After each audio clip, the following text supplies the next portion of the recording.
Hello, welcome back to my channel. I'm Nicole. Today's video is for Dialogue 3 in the Lesson 1, HSK2. Also, I will put the official audios firstly, then there will be my readings. By the way, I will also release a purely Chinese-speaking video after the completion of 4 dialogue in each lesson updates.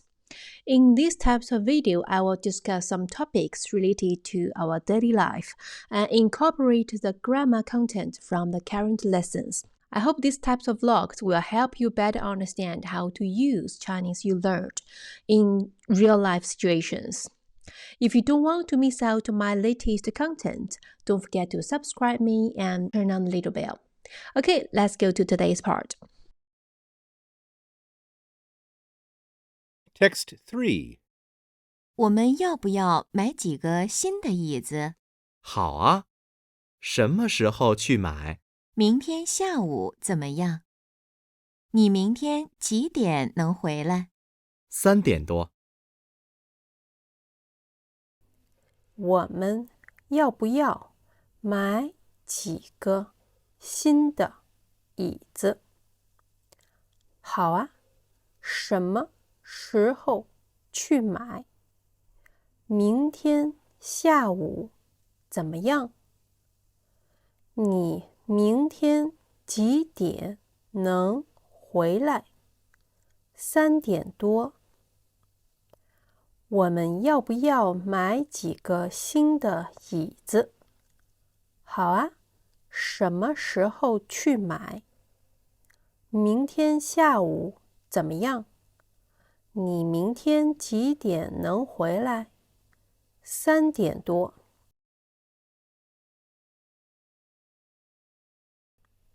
我们要不要买几个新的椅子？好啊，什么时候去买？明天下午怎么样？你明天几点能回来？3点多。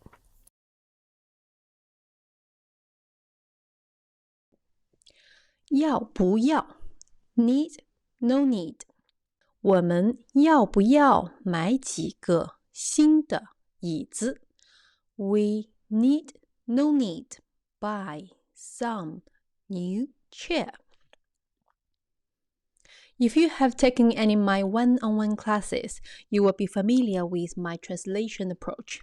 I usually translate directly following the Chinese order, rather than translating the meaning into English. The purpose of doing this is to help you better understand the structure of Chinese. I also recommend you, when you're learning Chinese or even other languages by yourself, you also can try to do this, which will prevent you from thinking in your native language to understand a new language structure. Okay, let's have a look at the structure. Verb 不 same verb structure as a question word. This will partly equal the structure we learned before. Verb 吗 the ma question. Both of them are yes or no questions. You can answer them directly with affirmative or negative forms. Yes or no questions. Verbs change depending on the meaning you want to convey. 喜不喜欢 equal 喜欢吗？你喜不喜欢旅游？你喜欢旅游吗？ The verb in these questions are 喜欢, so the answer will be 喜欢 negative 不喜欢。你是不是老师 equal 你是老师吗？ The verb is 是 so the answer will be 是 a negative form 不是。This will actually 是不是 and 是吗 will be slightly different. 是不是 when I use 是不是 I normally already know the answer. I think the answer will be yes. And when I ask you 你是老师吗 I really don't know. I just randomly guess, are you a teacher? 是不是 I maybe already 90% know you are a teacher. 有没有 equal 有吗？你有没有哥哥姐姐？你有哥哥姐姐吗？ The verb is 有 so the answer will be 有 negative 没有。吃不吃？吃吗？你吃不吃早饭？你吃早饭吗？吃不吃。几个 When 几个 used as a question word, it means how many.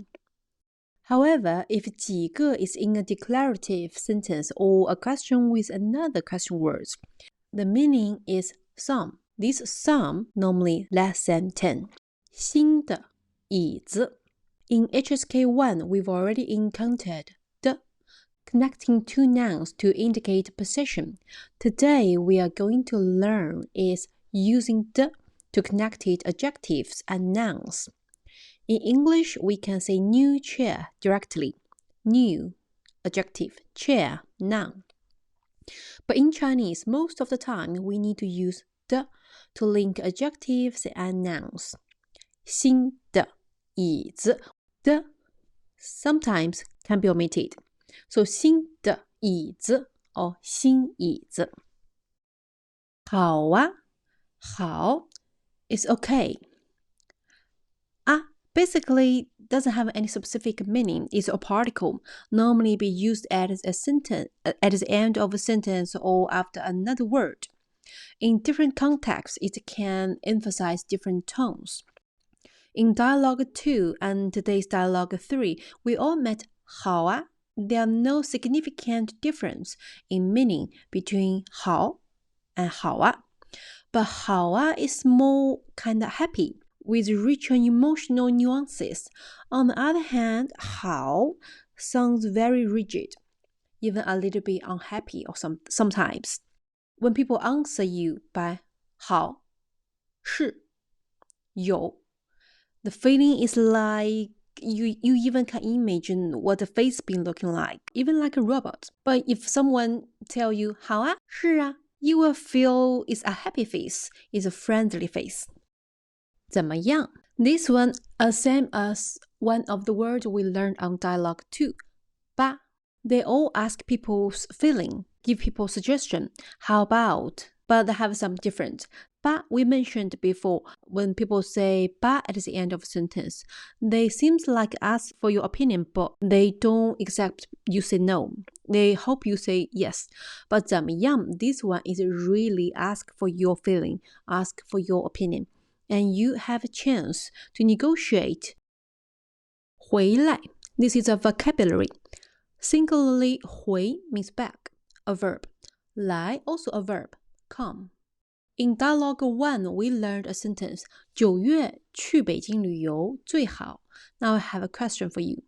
When these people B say this sentence, where is these people? Was he in Beijing? Or other countries, other cities? Okay, the answer is he wasn't in Beijing because this word 去basically means go. If these people is not in the city, Beijing, then he needs to say 去北京. If when this B was located in Beijing and then he said this sentence, he need to say 来9月来北京最好. Okay, then 去回来. These three important verbs will be the key point of today's lesson. Let's do some practice. The situation is the green one is Emma. The blue one is John. And John, on this moment, John is at his room. When Emma want to go to John's house, then Emma need to say 我去 John 的家. And John needs to say, Emma, 来我的家. Because right now, John is located at his room. On this moment, John is not at his room. Then John also needs to say, Emma, 去我的家. So make sure this 去 and 来 only related to where you're located right now when you say the sentence. It's nothing related to whether this is your home or not. In this scenario, when John himself back to his room, he need to say 我回家. He can't say 我去家. 回 is different as 去 or 来. 回 related to the relationships from the place to you. Okay, in this practice, me in the middle, Nicole. I'm right now located in the UK. My hometown is Beijing, China. When I go to these 3 countries apart from the UK, which word should I use? Here the answer. 我回中国 because 中国 related to me. 中国 is my hometown. 我去美国我去意大利 But another day, when I travel to USA, then when I go to these countries, how can I say? 我回中国我回英国我去意大利 Another scenario. Also, I'm traveling in America. And one of my friends, John, who is an Italian people and stay in Italy, and we are having the call. I want to ask John, when can you come to the US? How can I say? 你什么时候来美国? Because I'm right now located at 美国. And John, who is an Italian people and right now located in Italy, he needs to say, 我明天去美国. Last question for you, but this time, I hope you can leave the answer in the comment. When John, the Italian people right now located in America for traveling, and when he goes to these countries, China, the UK, Italy, how can we say? Okay, here are all of today's part. Next video will be the dialogue 4 of lesson 1. If you haven't subscribed my channel, welcome to click the button. See you, bye bye.